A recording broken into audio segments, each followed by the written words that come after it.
The film opens with the character of Frank Martin, a retired Special Forces operative turned skilled mercenary and driver. Currently residing in the south of France, he earns the nickname the Transporter for his line of work. His latest assignment involves transporting 3 individuals from a private bank to a specified location. However, he soon discovers that his employers are armed bank robbers. Frank's professionalism allows him to remain unfazed by their criminal activities, focusing instead on fulfilling his contractual obligations and receiving his payment. Adhering to 3 strict rules: never altering the deal, avoiding personal details, and not inspecting the cargo, Frank prepares for the task. The presence of a 4th robber contravenes the original agreement. When informed that he can only accommodate 3 passengers, Frank decides to abort the mission despite being threatened by the gang's leader. He argues that any additional weight would compromise the efficiency of his meticulously planned escape. Under pressure as the police close in, the gang leader eliminates one of his own, reducing the number to comply with Frank's stipulations. With the obstacle removed, Frank accelerates away, showcasing his exceptional driving skills. He expertly navigates through narrow passageways and evades obstacles, ensuring the police cannot catch up with them. After successfully completing the delivery of the criminals, their leader, impressed by Frank Martin's professionalism, offers him a bonus for an additional job to Avignon. However, Frank declines, choosing instead to return to his residence on the French Riviera. Upon arrival, he meticulously cleans his vehicle and switches the license plate, revealing a hidden stash of alternate plates he uses for his assignments. Later, Frank watches a news report detailing the capture of the thieves, his former clients, who were apprehended while trying to escape with a less skilled driver. This sequence is followed by a visit from Inspector Tarquini, who questions Frank about his black BMW, suspected to be the getaway car in the robbery. Without concrete evidence, Tarquini is forced to leave empty-handed. Shortly thereafter, Frank is contacted by a new client seeking his expert services. They meet under the cover of night, and Frank is hired to transport a 50-pound package to an individual named Darren Betancourt, with the stipulation of a $40,000 payment upfront, which the client accepts. The following day, the package is securely placed in Frank's trunk, ready for transport. While en route to fix a flat tire, Frank notices the package in his trunk moving unexpectedly.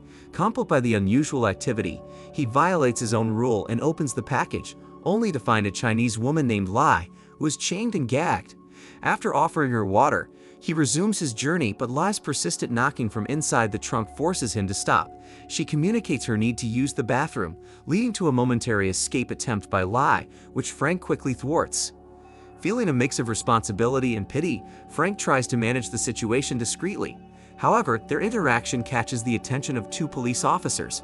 In a bid to avoid detection and further complications, Frank incapacitates the officers and places them in the trunk alongside a now unconscious Lai, ensuring their silence as he completes his delivery.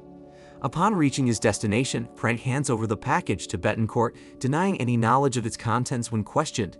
Despite his earlier experiences, when offered another job by Betancourt involving the delivery of a suitcase conveniently along his return route home, Frank accepts. Taking a brief respite, he purchases food and beverages for the incapacitated officers in his trunk, aiming to manage the delicate situation he found himself in. However, upon his return, a sudden explosion destroys his car, tragically killing the officers concealed within the trunk, marking a dramatic and unforeseen escalation in Frank's otherwise meticulously controlled world. The bomb that detonates, intended to assassinate Frank, was clandestinely placed inside the briefcase given to him by Betancourt, aimed at permanently silencing and regarding the cargo he had transported. Incensed by this betrayal, Frank storms Betancourt's stronghold, engaging in a fierce confrontation that leaves many of Betancourt's henchmen either dead or severely injured. In the aftermath, while commandeering an escape vehicle, Frank stumbles upon Lai once again bound and gagged in the back seat. Initially, he leaves her in the middle of the road, still restrained, but his conscience soon gets the better of him. He returns for Lai, bringing her to his home where he offers her food and a safe place to rest for the night, with the expectation that she departs come morning. As the night progresses, Lai secretly investigates Frank's belongings, uncovering evidence of his past as an Air Force serviceman and a highly skilled combatant.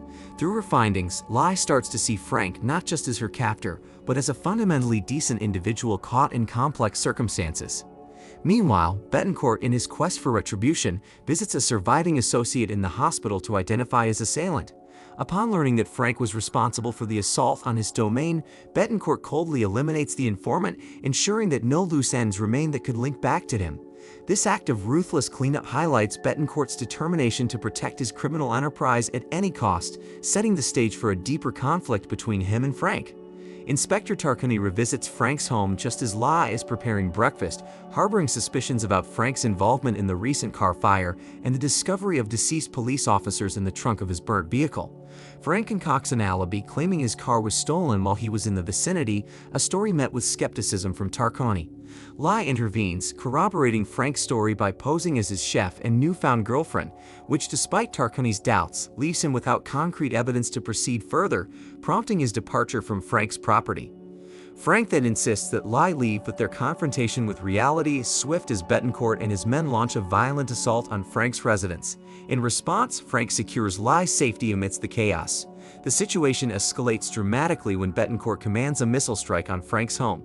Narrowly escaping the attack, Frank and Lai dive into an underwater channel previously equipped by Frank for such emergencies and swim to a secondary safe location. The following day, both are brought to the police station for questioning by Inspector Tarquini regarding the attack on Frank's house. Frank maintains a cover story of swimming in the sea with Lai at the time of the assault, leaving him ostensibly unaware of the attacker's identity. Tarquini, still dubious of Frank's narrative, is forced to cut the interrogation short upon receiving a summons from the police commissioner, leaving the investigation unresolved and adding another layer of tension to Frank's increasingly complicated predicament. Seizing an opportunity while Tarquini is momentarily absent from his office, Lai accesses his computer to extract crucial information about Betancourt, which she promptly shares with Frank. Given the lack of substantial evidence against them, Tarquini is compelled to release Frank and Lai from police custody. In the wake of their narrow escape and presumed dead by Betancourt, Frank aspires to cease his entanglements with Betancourt's criminal activities, rebuild his villa, and embark on a fresh chapter of his life. He advises Lai to distance herself from Betancourt as well, to avoid further jeopardizing their safety. Lai reveals to Frank that Betancourt is engaged in human trafficking, holding 400 Chinese individuals captive within shipping containers, including her own family, intending to enslave and sell them. Moved by Lai's plight, Frank resolves to aid her in rescuing her family. Upon arriving at Betancourt's office, Frank confronts and overpowers Betancourt, holding him at gunpoint, while Lai searches for documents related to her family's whereabouts. In a twist, Betancourt alleges that Lai's father, Kwai, is not only involved in human trafficking, but is also his business partner, suggesting that Lai had deceived Frank. However, the situation intensifies as Kwai and his associates arrive. Contrary to Betancourt's implications, Lai turns her weapon towards her father, only to eventually succumb to his authority and disarm herself. As Kwai's men capture Frank, Betancourt coldly remarks that the container actually holds 395 individuals, not 400, hinting at the depth of their trafficking operations and the complex web of deceit entangling Frank and Lai. Tarquini, acting on information from his office computer, intervenes at Betancourt's office, finding Frank incapacitated. Confronted by accusations from Kwai and Betancourt against Frank, Tarquini takes a bold step by offering Frank a chance to escape custody, posing as a hostage to expedite Frank's release, understanding that Frank's freedom is key to resolving the crisis more swiftly than the police could. Frank, now on a determined quest to halt the human trafficking operation, tracks Betancourt and his gang to the Marseille docks, aiming to intercept the shipping containers. His efforts lead to a fierce confrontation, and despite his valiant attempt to halt the trafficking by boarding a truck, he is overpowered and rendered unconscious by Betancourt's men, escalating the conflict and setting the stage for a dire standoff. In a dramatic culmination of events, Frank faces a formidable challenge against Kwai's skilled thugs armed with lethal weapons and Betancourt's top fighter, a formidable opponent. Through a display of exceptional combat skills, Frank overcomes them all, forcing Betancourt to send additional armed forces after him. In a desperate move, Frank evades capture by plunging into the ocean, then commandeers an old car in pursuit of the truck carrying the container with the captives. As the car breaks down, Frank urgently heads towards a farm, spotting a small plane. He coerces the pilot at gunpoint to follow a specific truck on the highway. Closing in on the truck, Frank daringly parachutes from the plane onto the vehicle, quickly subduing the driver. A fierce showdown ensues when Betancourt attempts to intervene, ultimately resulting in Betancourt and his henchmen being fatally ejected from the moving truck by Frank, bringing an end to their reign of terror. Securing the container truck, Frank relocates it to a secure area to release the captives. However, the tension escalates as Kwai, aiming to erase evidence of his crimes, confronts Frank at gunpoint and orders the execution of his disobedient daughter, Lai, along with the slaves. In a twist of fate, Lai takes a stand against her father, saving Frank by fatally shooting Kwai.